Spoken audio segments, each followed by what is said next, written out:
Sekarang kita bahas tentang bagaimana cara meruqyah rumah, gudang, warung, toko, tanah, dan meruqyah diri sendiri. Menurut Buya di Indonesia dan seluruh dunia, semua orang muslim itu menurut Buya kira ya, itu hukumnya bisa fardu kifayah, bisa fardu ain untuk belajar dan mengetahui cara meruqyah.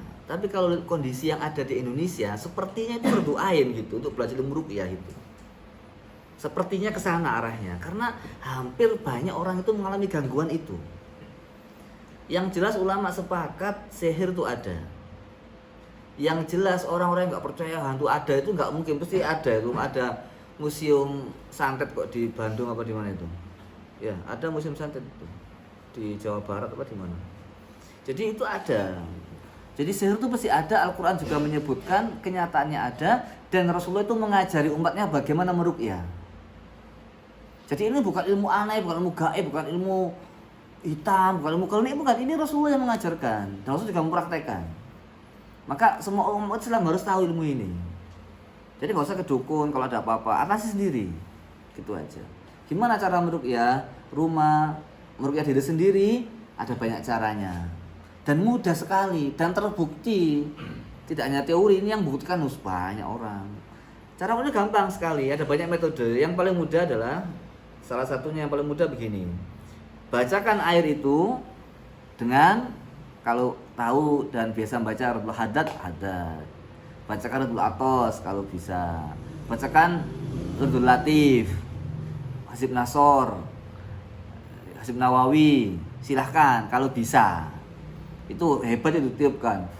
Ketika niupkan harus menghadirkan Allah gitu. Karena kalau dia itu ketika meniupkan itu ngelamun, ya bayangannya itu yang enggak negatif, bisa jadi negatif air itu. Itu yang paling penting. Tiupannya itu yang paling penting sebenarnya. Dan niat orang yang membaca. Salah niat itu juga masalah. Salah niat itu juga air bisa keruh itu, air bisa hitam. Dan itu bisa mencelakakan sendiri kalau salah niat. Hati sesek bisa itu. Jadi yang paling penting niatnya minta pertolongan kepada Allah. Dan yang kedua, minta kesembuhan. Yang ketiga, minta perlindungan kepada Allah. Itu paling minimal 3 niat itu yang baik. Gak boleh ada niat yang jahat sama sekali. Dendam gak boleh niat dendam. Itu yang paling penting. Itu pondasinya. Itu kata kuncinya sebenarnya. Dibacakan itu, ditiupkan di air. Lah kalau gak bisa itu semuanya, oh ini juga sama. Bukan sama artinya kekuatannya ya. Ini juga bisa dan terbukti juga apa? Gampang-gampangan gini aja. Sudah baca Al-Fatihah 7 kali, Ayat Kursi 7 kali, Al-Ikhlas, Al-Falaq, Anas masing-masing 7 kali. Tiupkan di air. Bisa langsung ditiupkan, bisa setiap Fatihah tiupkan fu. Tiap Fatihah 1 tiup. Jadi sering niup gitu. Atau terakhir ditiup juga bisa. Tiupkan di air. Ketika niupkan yang paling aman baca La ilaha illallah Muhammadur Rasulullah. Gitu. Setelah ditiupkan di air itu diminum. Minimal 7 kali berturut-turut, 7 hari berturut-turut, 7 hari bukan 7 kali. Minimal 7 hari berturut-turut, pagi, malam minimal. Bisa 3, 4 terserah. Minimal pagi sama sore. Lah untuk rumah, gimana cara meruqyahnya? Meruqyahnya adalah dengan dicipratkan di depan rumah sama di belakang rumah atau di tembok-tembok rumah atau kamar-kamarnya. Itu juga 7 hari berturut-turut minimal. Minimal 7 hari berturut-turut tanpa jeda. Pagi dan sore. Segala macam sihir, gangguan pasti hilang, nggak pakai enggak, pasti apapun modelnya. Ini sudah teruji, terbukti berkali-kali kan gitu, nggak ada kata gagal. Gitu. Kalau memang kirimannya kuat atau sihirnya kuat ya tinggal tambah dosisnya, jangan baca 7 kali, baru bacanya 11 kali.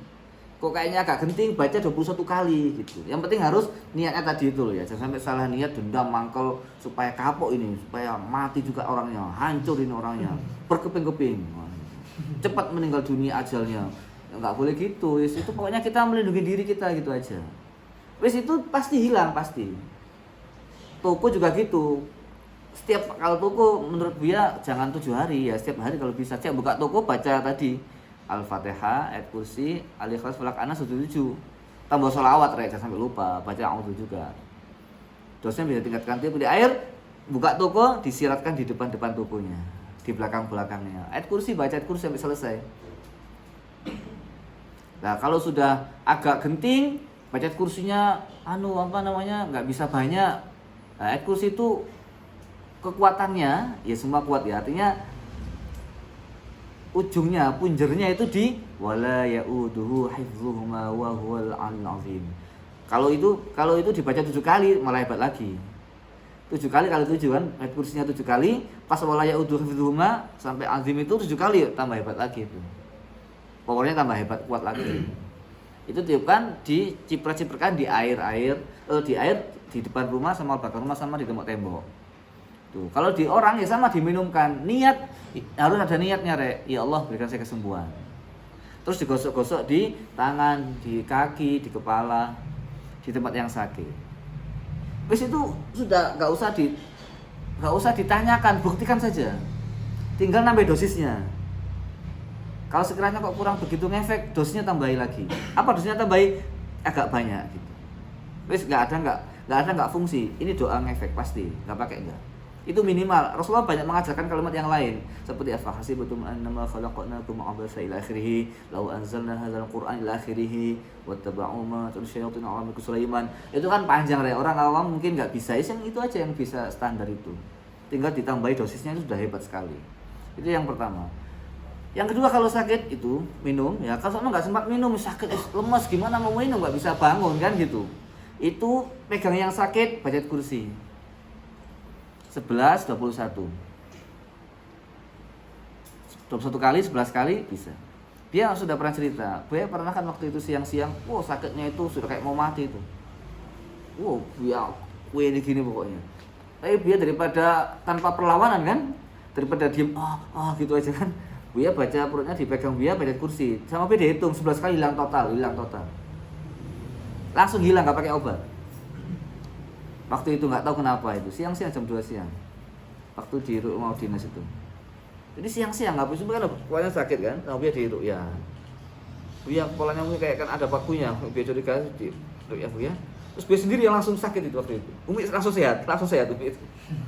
Buya langsung sakit. Langsung Buya moyong, Umi kurang sing ngakemi. Kayak mau pamitan kan. Wah, Buya yang ini. Kenapa Buya? Aduh, pegang perutnya Buya ini. Ayat kursi, saya hitung. 1 belum sembuh, 2. 11 baru itu hilang total plus, langsung Buya tidur, bangun habis asar kalau nggak salah, langsung sehat walafiat kayak nggak ada apa-apa. Baca kursi, ada apa-apa gangguan kursi. Kok tidur, terperanjat, kagetan, nggak jelas. Ayat kursi baca. A'udzubillah, bismillah, alhamdulillah, salawat, ayat kursi. Allahu la ilaha illa huwal hayyul qayyum. Minta Allah perlindungan, pegang yang sakit, mana yang sakit ya Allah. Itu yang pertama. Yang kedua, kalau itu sudah cukup sebenarnya. Tapi kalau mau lebih yakin lagi, baca begini enggak apa-apa. Ya Allah, misalkan saya di sini ya, baca ayat kursi 11 itu ini tambahan ya. Kalau enggak apa-apa. Baca gini.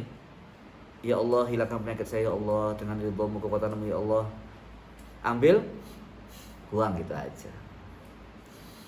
Nah, niat gitu aja, niat mengambil penyakit gitu.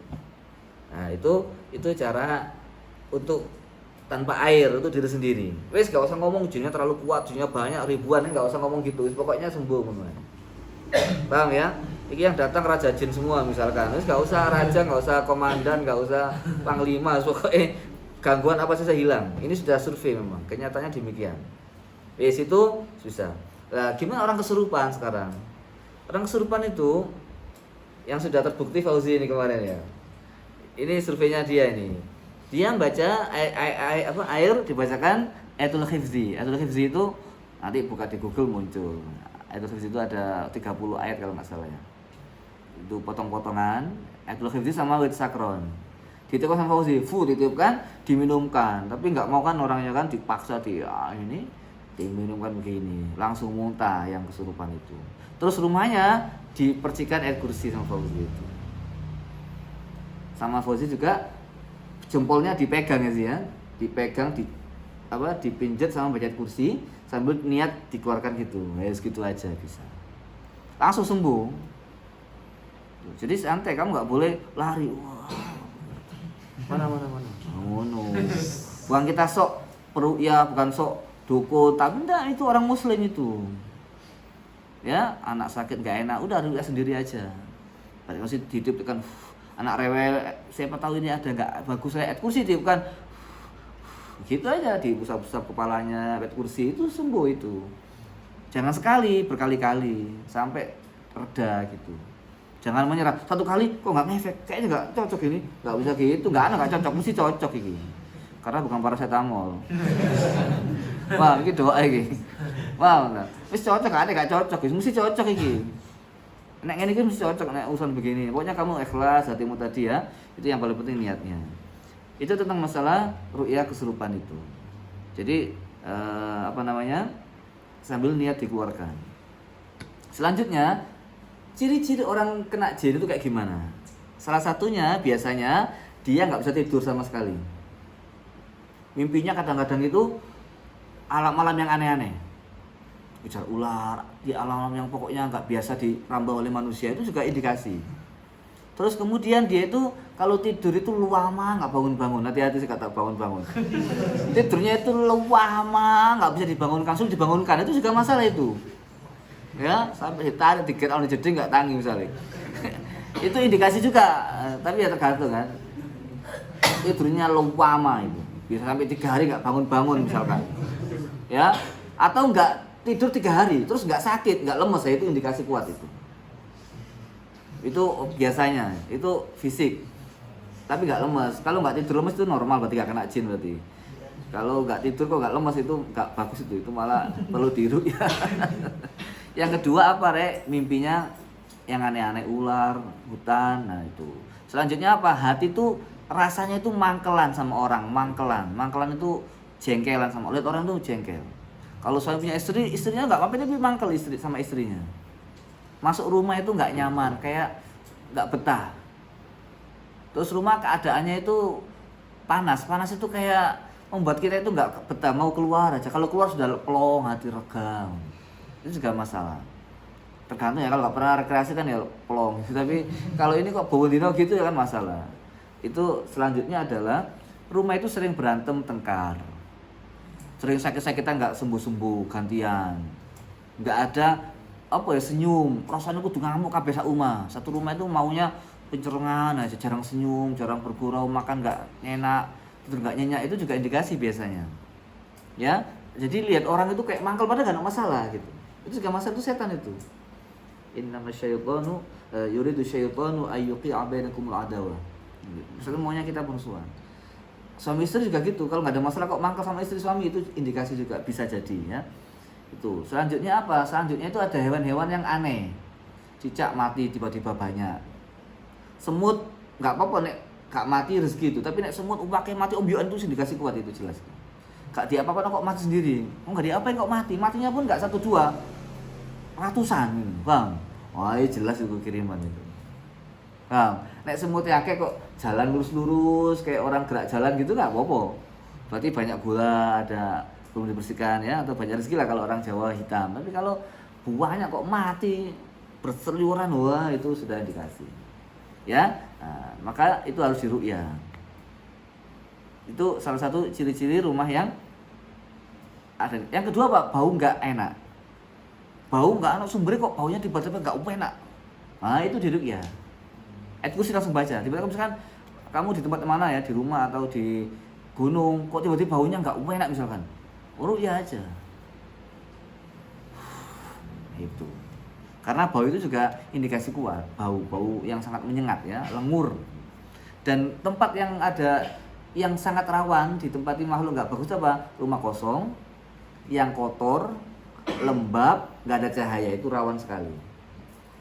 3 hari rumah nggak dihuni, gelap, lembab, kotor, itu sangat rawan. 3 hari nggak ditempati.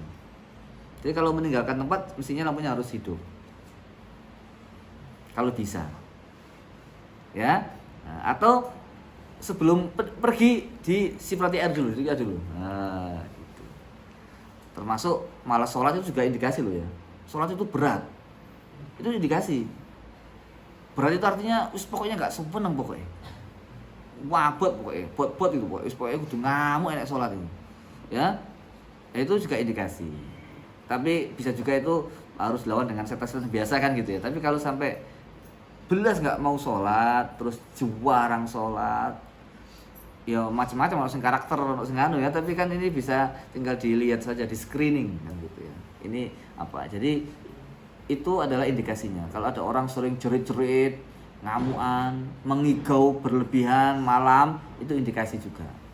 Solusinya apa? Gini, sebelum tidur baca kursi tadi, tiupkan di tubuh, di tangan, geserkan. Kayak si Mas Hari insya Allah itu kalau sebelum itu tuh doanya begini, tahassan tuh bihisni la ilaha illallah Muhammadur Rasulullah. Ya Allah, saya membentengi diri saya dengan benteng la ilaha illallah Muhammadur Rasulullah. Ngono re. Bentengnya la ilaha illallah Muhammadur Rasulullah. Jadi itu adalah cara meruqyah rumah, meruqyah diri, toko, bangunan dan seterusnya. Maka ini jangan ngomong enggak mujarab, enggak, ini jelas ini aman. Ini memang demikian dan ini ajaran Rasulullah dan ini kita butuhkan bersama-sama semuanya. Bahkan hampir semua orang itu yang di Jawa ya sering mengalami itu. Gitu. Maka kalian nggak usah nyewa dukun, nyewa pemburu hantu. Ya. Yes, kamu sendiri aja minta sama Allah perlindungan. Kita bukan sombong ya. Kita kan ada ajaran Rasulullah itu. Dari sunnah hadis itu. Kita ajar ke orang lain, ini bukan ilmu yang tabu, ilmu yang aneh, ilmu yang oh ini perdukunan. Nah ini ilmu Islam sebagaimana kita belajar hukum caranya wudhu, caranya sholat kayak gitu-gitu aja ini. Gitu. Jadi bukan ilmu yang ini orang-orang pintar, orang sakti ya, biasa aja. Maka kalian semua maka jangan sampai lepas dari apa? Zikir pagi, zikir sore sebagai perlindungan kepada Allah. Betul, latih hajat atas itu termasuk zikir pagi dan sore itu. Maka jangan sampai kamu lepas dari zikir, karena lepas dari zikir, wah gangguan mana-mana. Tahu nggak kira? Kamu nggak tahu kapan diganggu orang. Ya terakhir Buya sudah pernah posting itu kan, saudaranya Buya itu di Gresik itu nggak bisa tidur berapa lama? 30 hari nggak bisa tidur, 30 hari. Ngomong sendiri cerita. 30 hari nggak bisa tidur. Hafal Quran tuh. 30 hari. Akhirnya ke psikolog, psikiater. Ke dokter bingung, nggak ada penyakitnya Pak. Tapi saya nggak lemes dok. Lah ya, heran saya. Sama dokter disuruh ke psikolog, psikiater. Nggak sembuh juga. Akhirnya ke orang pintar nggak sembuh. Akhirnya sembuhnya itu baca kursi. Walaya uduh diulang-ulang. Kemudian sekali, pas walaya uduh diulang berapa kali? Diulang-ulang 1111 kali. Saya didikku walaya uduh gitu. Walaya uduhnya aja. Gak sampai azim, walaya uduhnya 1111 kali. Sembuh langsung bisa tidur. Jadi tidur itu nikmat karunia. Tapi nek kakean sing bahaya. Kakean terus rutin di saat yang enggak tepat. Itu ya masalah. Saya kira demikian, Allah alam bisawab.